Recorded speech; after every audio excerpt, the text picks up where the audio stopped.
Dan itu Oh, kemudian jadi iya. heboh di antara para jamaah kan. Lalu Heeh kemudian heeh. diadukan saya ke pimpinan pondok itu. Ah. Dan alhamdulillah saya mendapatkan nasihat. Iya, nasihat. Dikira ini Semacam aliran baru lagi, padahal lupa. aliran.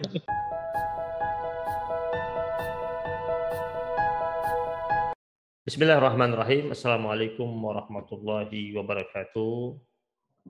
Alhamdulillah wassalatu wassalamu ala Rasulillah wa ala alihi wa ashabihi wa man walah. Sahabat langit7.id dimanapun Anda berada. Alhamdulillah pada pertemuan kita kali ini dalam Apa Kabar Ustadz, kita akan berbincang-bincang dengan Ustadz kita, yaitu Ustadz Wildan Hasan. Alhamdulillah beliau telah berada bersama-sama kita. Dan program Apa Kabar Ustadz ini kita berusaha untuk mengakrabkan muslimin muslimat dengan para asatidz, sehingga lebih familiar dengan para asatidz tersebut, dan kita ingin mengajak agar muslimin muslimat menjadi orang-orang yang mengidolakan para asatidz. Karena selama ini banyak di masyarakat kita, mereka lebih mengenal public figure yang pemain-pemain drama, tetapi mereka tidak mengakrabkan diri atau tidak mengenal guru-guru mereka. Dan untuk itu, dalam program Apa Kabar Ustadz, kita ingin mengakrabkan sahabat-sahabat muslimin muslimat dengan para asatidz. Dan kali ini, mari kita kenali lebih jauh lagi dengan guru kita, Ustadz Wildan Hasan. Assalamualaikum Ustadz. Waalaikumsalam warahmatullahi wabarakatuh, Ustaz. Apa kabar Ustadz? Alhamdulillah khair, Ustaz. Apa kabar, Alhamdulillah, Ustaz? baik, alhamdulillah khair, alhamdulillah. Ustadz Wildan Hasan, saya sering dengar nama antum sebenarnya, sering dengar Masya nama Allah. antum, sering lihat ada di flyer ya. Tapi baru kali ini berjumpa dengan antum walaupun secara virtual, dan saya cukup bangga dan bahagia bisa akhirnya berjumpa dengan antum dan berkesempatan untuk mewawancarai antum. Allah. Dan ini niatan kita adalah biar masyarakat luas lebih mengenal para ustadz yang berada di Indonesia dan kiprah-kiprah mereka di bumi pertiwi yang kita cintai ini. Ustadz, boleh cerita, ini Ustadz asli dari mana Ustadz Wildan? Saya asli Sunda nih, Ustaz. Masya Allah. Tepatnya di mana tepatnya tuh? Saya lahir di Majalengka 41 Hmm. tahun yang lalu, Ustaz. Di Masya Majalengka, Jawa Allah. Barat itu. Masih muda, lebih tua saya berarti. Makanya kalau Ustadz Abdurrahman seangkatan, sezaman dengan guru-guru saya malah sungkan sekali disebut Ustadz sama guru saya jadinya. Nah, kalau nggak kalau Sama-sama. Ustadz Suprayogi itu di atas saya jauh. Saya di atas antum cuma berapa tahun ya? Di atas antum cuma 5 Allah. tahun di atas antum. Jadi kalau jalan sama antum bisa nyamain lah, bisa cocokin. Masya Allah. Ustadz, boleh cerita apa masa kecil Ustadz, dari keluarga, orang tua, boleh ceritakan kepada kita. Iya, terima kasih Ustadz. Saya lahir tanggal 21 Agustus 1980 di Majalengka, Jawa Barat. Ini bersisian dengan Kuningan, Sumedang, Indramayu, Cirebon gitu. Yang dulu sempat ingin jadi provinsi tersendiri lah. Cuman kemudian tidak terkabulkan. Kemudian Madrasah Ibtidaiyah, lalu kemudian SD negeri di kampung. Orang tua saya dari bapak itu, beliau pegawai negeri di bidang pertanian, di dinas pertanian. Sebagai kepala cabang dinas untuk kecamatan. Latar belakang keagamaannya, beliau aktivis di Persis, di Persatuan Islam. Ayah beliau ini tokoh, kiainya di Persisnya, di kampung ini. Kalau ibu justru dari Nahdlatul Ulama. Ayah dari ibu itu, kakek saya, kiai juga di daerahnya. Gitu. Jadi saya ini punya 2 darah, Ustaz. Darah Persis dan darah NU. Gitu. NU ya, ya. Iya. Sinergi nih. Sinergi. Dan saya menyaksikan semasa beliau-beliau ini, kakek-kakek saya masih hidup itu, saya tidak pernah sekalipun mendapati beliau-beliau ini berdebat soal furu gitu Ustaz. Ya, iya. Betul, soal furu'iyah sama sekali, dan hubungannya silaturahimnya baik-baik saja gitu. Alhamdulillah tidak Mm-mm. ada persoalan terkait dengan perbedaan amaliyah ibadah. Iya, betul, betul, betul. Nah, Iya. kemudian saya dimasukkan ke pondok pesantren di Persatuan Islam Majalengka, lalu pindah ke pesantren di Garut. Nah, setelah itu saya ikut perkuliahan lah ke Jakarta, ke Dewan Dakwah di Sekolah Tinggi Ilmu Dakwah Muhammad Nasir. Jadi Mm-mm. apa namanya?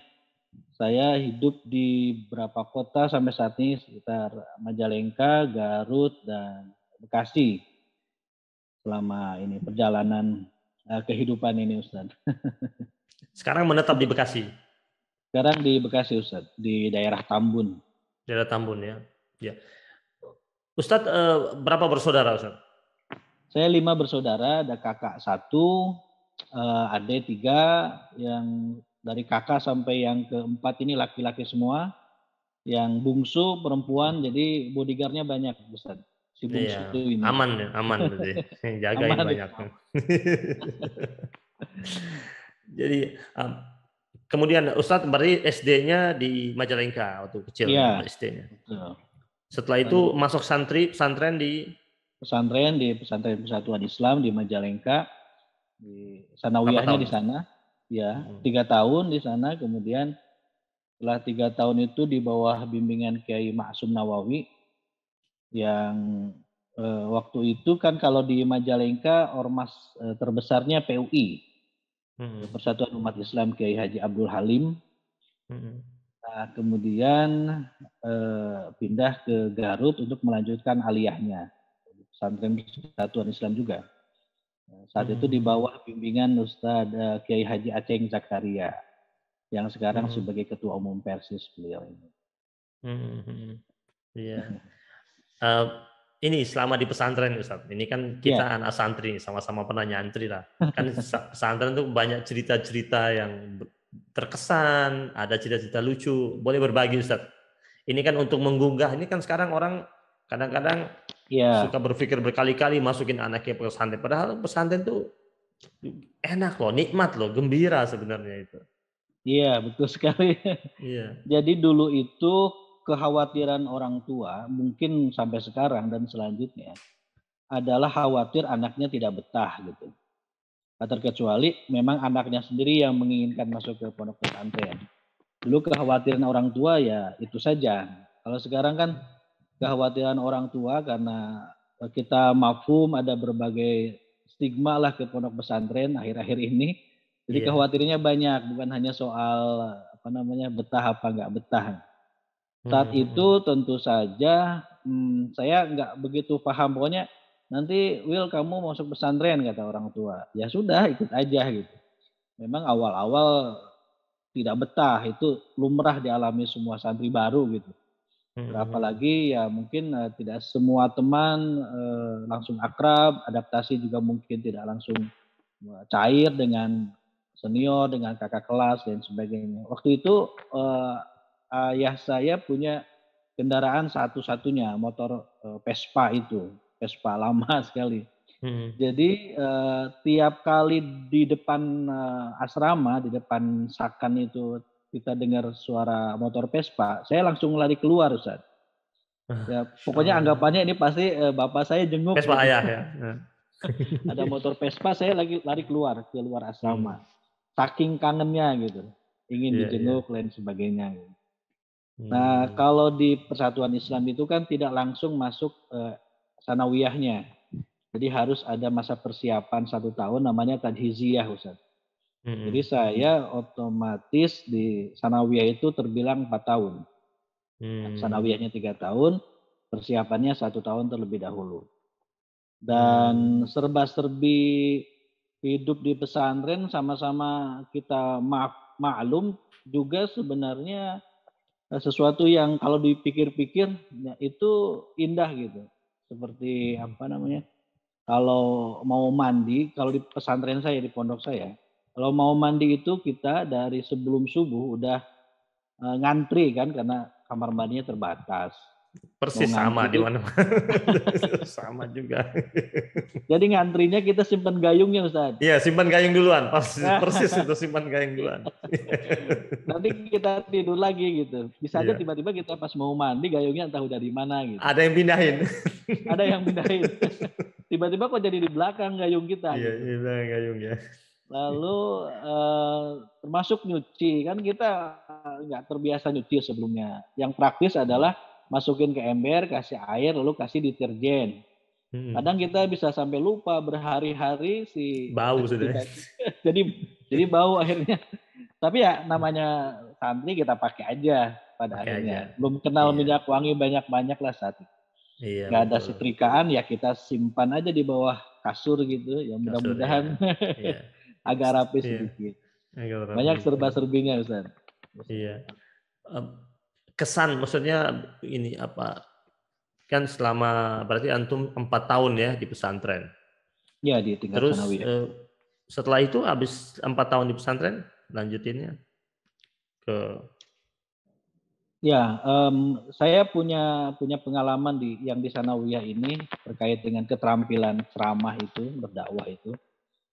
Ketika sanawiyah kelas 1 itu sudah dilatih dan diminta untuk mengisi kultum tarawih gitu.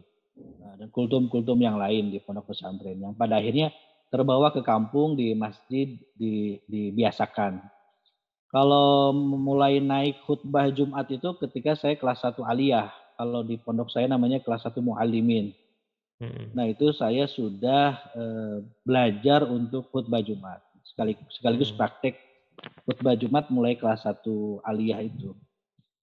Ada satu pengalaman menarik ketika saya lupa untuk duduk di antara dua khutbah, Ustaz.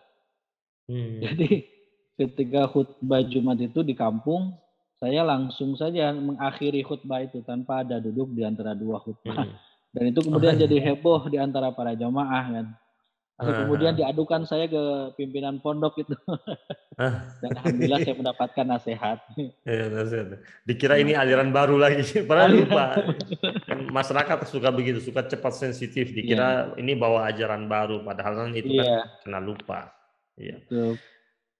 Ya, Pelajaran yang paling penting, maksudnya yang paling berbekas, maksudnya yang akhirnya terbawa sampai saat ini, hikmah yang didapat dari pesantren itu apa kira-kira Ustaz? Yang pasti adalah kemandirian Ustaz. Betul. Kita telah hidup di prototipe masyarakat gitu. Kita hidup di masyarakat kecil namanya pondok pesantren. Kita hidup untuk bisa berhubungan, bergaul, berinteraksi dengan manusia yang berbeda karakter dengan kita, berbeda keinginan dengan kita, berbeda cita-cita bahkan dengan kita meskipun sama-sama di pesantren. Yang itu memerlukan kita belajar untuk mengerti orang gitu, untuk memahami orang, belajar untuk mengendalikan diri dan lain sebagainya. Dan ini sangat berguna ketika kita sudah terjun langsung di masyarakat yang seutuhnya gitu. Ketika kita sudah dunia kampus, kemudian kita berkeluarga dan hidup bersama masyarakat, kita tidak terlalu kaget lagi dengan karakter kehidupan interaksi antar warga, antar masyarakat. Gitu. Hal lainnya di pondok itu jelas kita di sanawiyah itu kan diajari ilmu-ilmu khas pesantren. Seperti ilmu-ilmu alat. Karena ini jelas penting bagi para da'i, para mubalik untuk menguasai ilmu-ilmu alat agar kemudian tidak kila wakola gitu Ustaz. Iya, kila wakal, iya. Betul. Jadi kita memang bisa rujuk langsung agar kemudian kita bisa punya keyakinan bahwa pemahaman kita benar dan kita menyampaikan perkara yang benar kepada umat. Gitu. Jangan sampai kita malah jadi penyeru kebenaran tapi menyampaikan materi yang keliru gitu. Yang keliru, iya. Begitu Iya. Ustaz barangkali. Betul. Iya, iya. Terus Ustadz, selama ini di medan dakwahnya Ustadz ini berkisar di wilayah Jabodetabek atau sampai keluar kota juga atau pernah ke beberapa kota? Kan saya Iya, dengar-dengar Ustadz kan aktif juga di Dewan Dakwah, khususnya di wilayah Bekasi. iya. Memang yang paling dominan di Jabodetabek inilah gitu, Hmm. terutama di Bekasi tentu saja. Hmm. Eh, Pernah ke beberapa negara, tapi memang itu tugas khusus ya, yang saya tidak rutin gitu. Seperti ke Hmm. Malaysia, ke Turki, ke Saudi, eh, itu tugas-tugas khusus. Nah, saya tidak Hmm. diminta oleh masyarakat sana untuk berdakwah, tapi memang tugas khusus dakwahnya dari Dewan Dakwah, dari formasi Hmm. yang lain gitu. Kalau Hmm. ke beberapa daerah, beberapa provinsi juga tidak rutin, beberapa kali pernah berkunjung ke beberapa provinsi untuk berdakwah, untuk bedah buku, untuk kajian-kajian. Hmm. Apalagi kemudian selama 2 tahun terakhir pandemi ya jelas bisa kemana saja gitu Ustaz. Sekarang saja Kita ya, kita dakwah by itu Zoom bisa ini, pakai Zoom, ya, pakai online ya, gitu. pakai online ya, Tapi dominan saya tidak jauh-jauh Ustaz. Gitu. ya. Apa namanya jarak tempuhnya dan jam terbangnya belum seperti Ustaz Abdurrahman. Jadi saya masih Oh, di enggak Bekasi juga, aja. Ustaz. Kalau saya masih Ustadz kandang, bukan Ustadz kondang. Kandang Eh, wa kondang Ustaz. eh, Ustadz, saya juga dengar Ustadz ini kan ternyata produktif juga menulis buku. Sudah berapa judul buku yang antum tulis? Ya, kurang lebih 13 buku, baru 13 Masya buku Allah, Ustaz. Masya Allah, produktif sekali antum, Masya Allah. Itu tema-tema apa yang diangkat sama antum, Ustadz? Buku pertama itu tahun 2012 itu baru terpikir untuk menerbitkan buku ya. Niatnya agar awalnya niatnya agar pikiran saya ini bisa dibaca oleh anak cucu. Hmm. Jadi bisa diabadikan gitu. Tapi kemudian ternyata ada cukup banyak permintaan untuk diperbanyak dan bisa diambil apa namanya faedahnya oleh banyak orang. Sehingga buku pertama itu kumpulan dari status-status saya di Facebook. Dan maka Hmm. judul bukunya itu adalah Bawalah Facebookmu ke Surga. Judulnya Masya ini. Allah. Iya, iya, Kita iya. jelas berpikiran bahwa media dakwah itu sangat banyak dan fleksibel. Tidak Hmm. terkecuali media-media sosial itu. Waktu itu kan tahun Betul. 2012 kita belum banyak pilihan media sosial. Yang paling terkenal itu Facebook. Facebook, Jadi ya. atas dorongan apa namanya? Dorongan nurani saja saya ya menulis di Facebook itu yang menurut saya bisa bermanfaat gitu. Lalu ada Hmm. usulan agar coba dikumpulkan jadi banyak tema di situ dan akhirnya kemudian setelah melalui proses editing jadilah satu buku. Lalu Hmm. ada yang bertemakan Al-Quran, pemikiran tokoh, apa namanya kepemudaan, pendidikan, kepemimpinan, ada juga yang bertema keluarga. Sekarang lagi serius apa namanya mengkaji dan mendalami pemikiran Pak Muhammad Nasir. Jadi beberapa buku terakhir ini temanya ya berkisah tentang Muhammad Nasir, ya. pemikiran dan perjuangan Muhammad Nasir ini, Ustaz. Iya. Oh, itu ulama plus pahlawan itu, Masya Allah itu. Masya Allah. Iya. Ulama plus pahlawan Pak Iya. Muhammad Nasir. Em, Kemudian apa yang menjadi kegelisahan antum, Ustaz? Sehingga akhirnya antum kan kalau itu orang tuangkan di buku itu kan berarti kan Mm. ada kegelisahan dan sesuatu yang menjadi perhatian serius sehingga akhirnya antum tuangkan dalam bentuk tulisan agar hal tersebut dapat dikonsumsi oleh banyak masyarakat. Iya, saya mengambil pelajaran dari para ulama bahwa syariat kita ini bisa tidak sampai ke kita kalau para ulama itu tidak menulis gitu Ustaz. Jadi saya Mm-mm. melihat malah para ulama kita ini adalah jurnalis-jurnalis handal gitu, Mm-mm. yang bisa menulis kemudian bisa mencari berita dan lain sebagainya.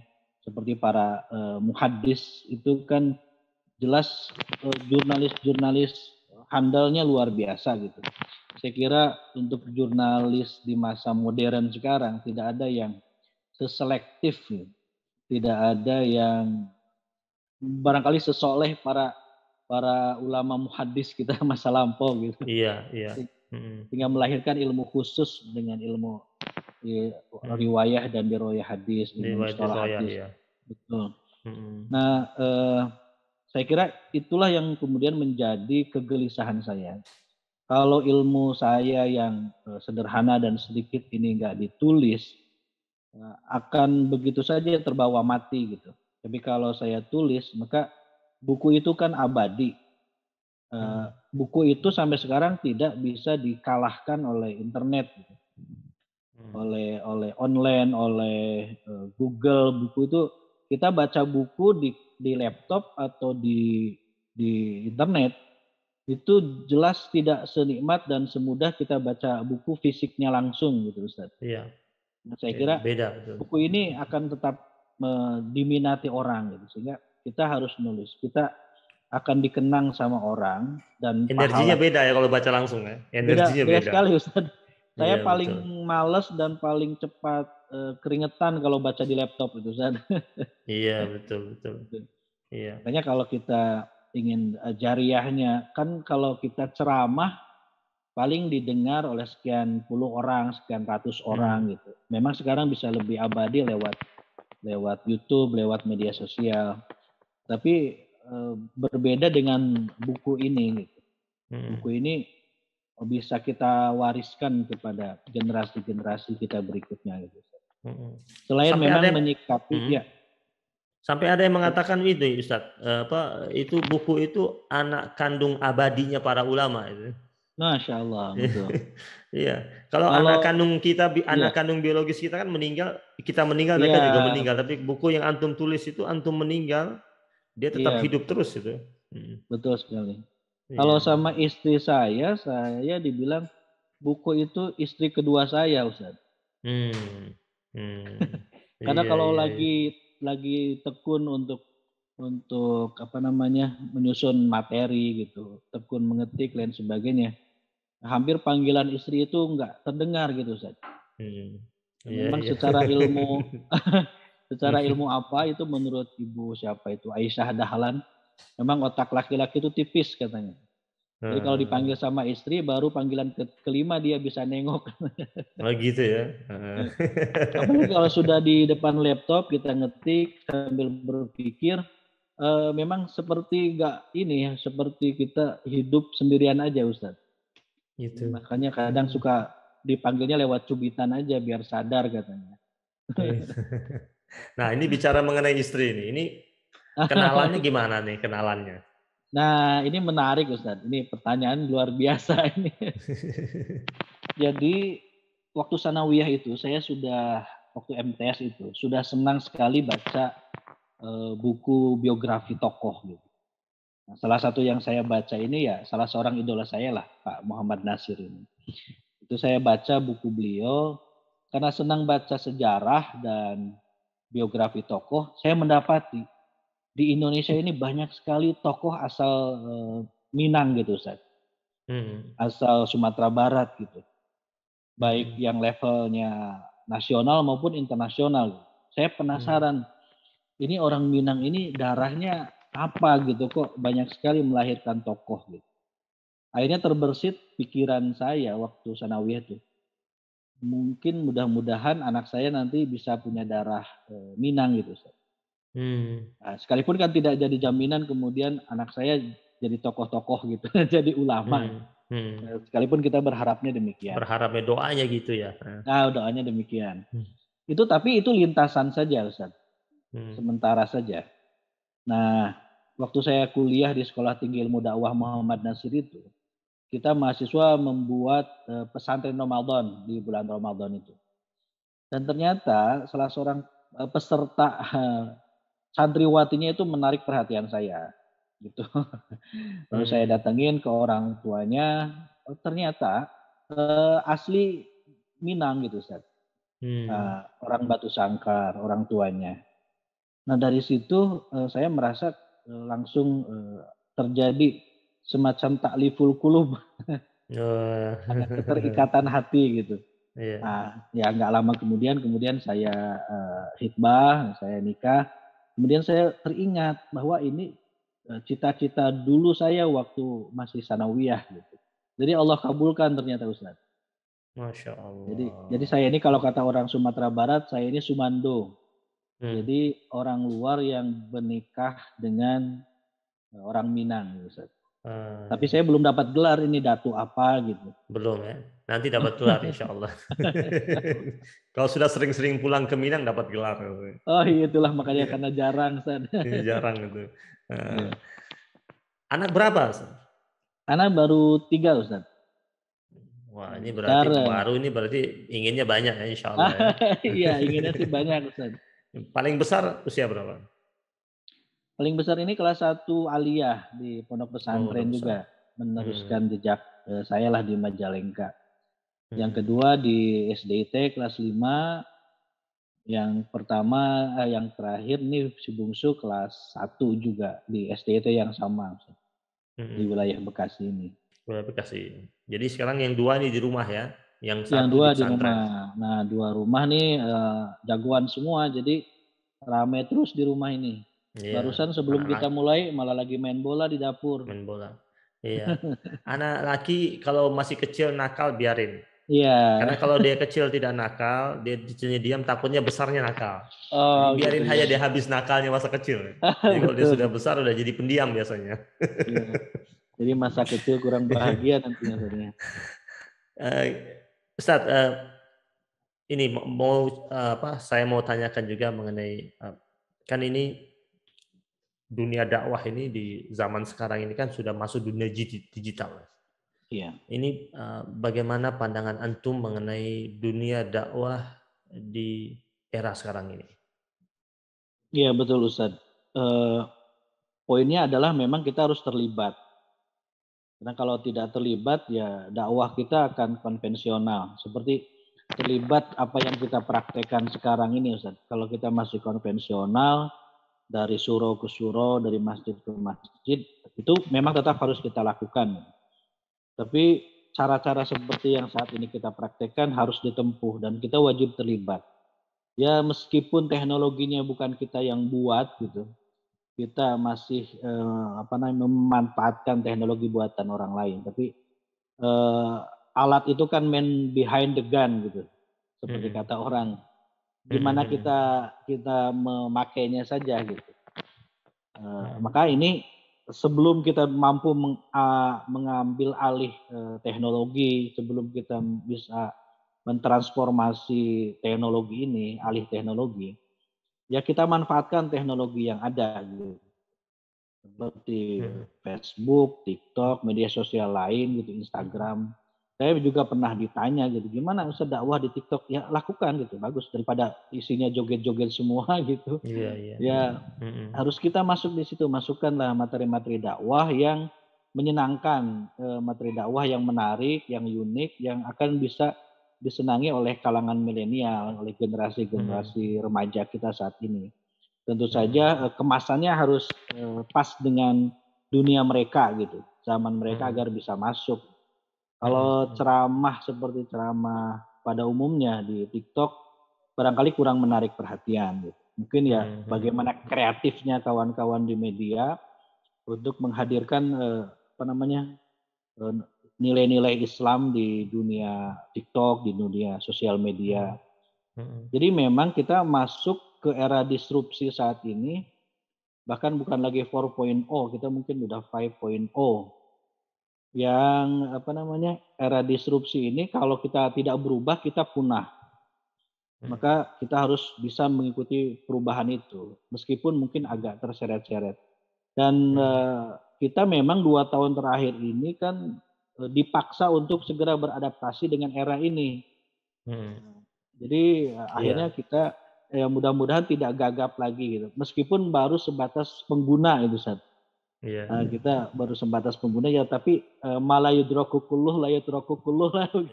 Baiklah Ustadz, terima kasih banyak nih atas kesempatannya. Terima Waktu kasih juga banyak, yang insyaallah. membatasi pertemuan kita, tapi kami sangat berterima kasih atas kesempatan yang antum hadirkan buat Langit 7. dengan program Apa Kabar Ustadz, dan mudah-mudahan Allah Subhanahu wa taala sehatkan antum, Amin. berkahi antum, Kadzalik. Allah Subhanahu wa taala hadirkan rezeki yang melimpah buat antum, dan Allah Amin. kuatkan antum di jalan dakwahnya Allah Subhanahu wa taala.